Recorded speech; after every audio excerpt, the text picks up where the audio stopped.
সুপ্রভাত বন্ধুরা। আজ 24শে মে 2024, শুভ শুক্রবার। সবাইকে আমার প্রভাতী চর্চায় স্বাগত। প্রভাতী চর্চা আজ আমি রত্নেশ্বর হাজরার একটি কবিতা নিয়ে চর্চা করতে এসেছি। আয় ভাই, ওই ছেলেটা যে রং দিয়ে আঁকে, তুইও তো ঠিক সে রং দিয়ে আঁকিস। যেমন করে মায়ের কাছে ঘুমোয়, তুইও তো ঠিক তেমনি শুয়ে থাকিস। দুই বাড়িতেই মাচায় দোলে পুঁই, ওর ছবিটা ছিঁড়বি কেন তুই? ওই ছেলেটা যেমন ওড়ায় ঘুড়ি, তোর ঘুড়িও তেমনি ওড়ায় হাওয়া। এক নদীতেই ডুব দিয়ে স্নান করিস, একই উঠোন দিয়ে আসা যাওয়া। সেই উঠোনে ছড়াস যদি কালি, কেউ কি দেবে আনন্দে হাততালি?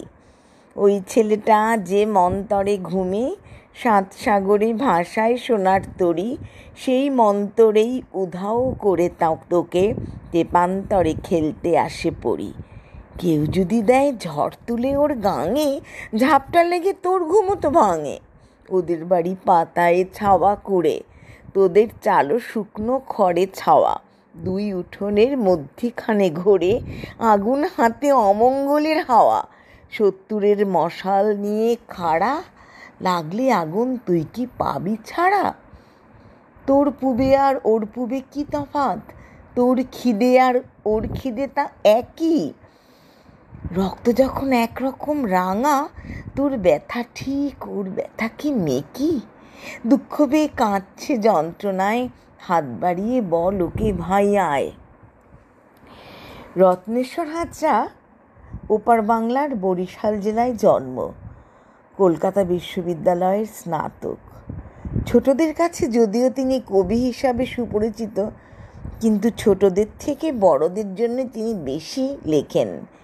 মেঘের দিদা বরফদানা, সবুজ পরীকে নেমন্তন্ন ছোটদের জন্য লেখা তার দুটি উল্লেখযোগ্য ছড়ার বই।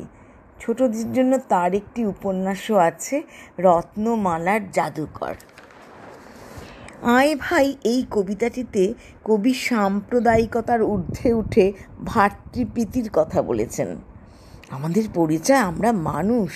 আমাদের প্রত্যেকেরই আশা, আকাঙ্ক্ষা, ব্যথা, বেদনা, স্বপ্ন, সুখ সকলই এক। আমাদের প্রত্যেকেরই রক্তের রং লাল। তাই কেবলমাত্র জাতির ভিত্তিতে আমাদের মধ্যে বিভেদের প্রাচীর সৃষ্টি করা উচিত নয়। আমাদের উচিত অপরের দিকে সহানুভূতির হাত বাড়িয়ে দেওয়া। কবিতাটিতে আপাত ছন্দবদ্ধতার পেছনে একটু গূঢ় তত্ত্ব আছে। বন্ধুরা, সবাই খুব ভালো থেকো, আনন্দে থেকো। আজ আসি, বিদায় বন্ধুরা।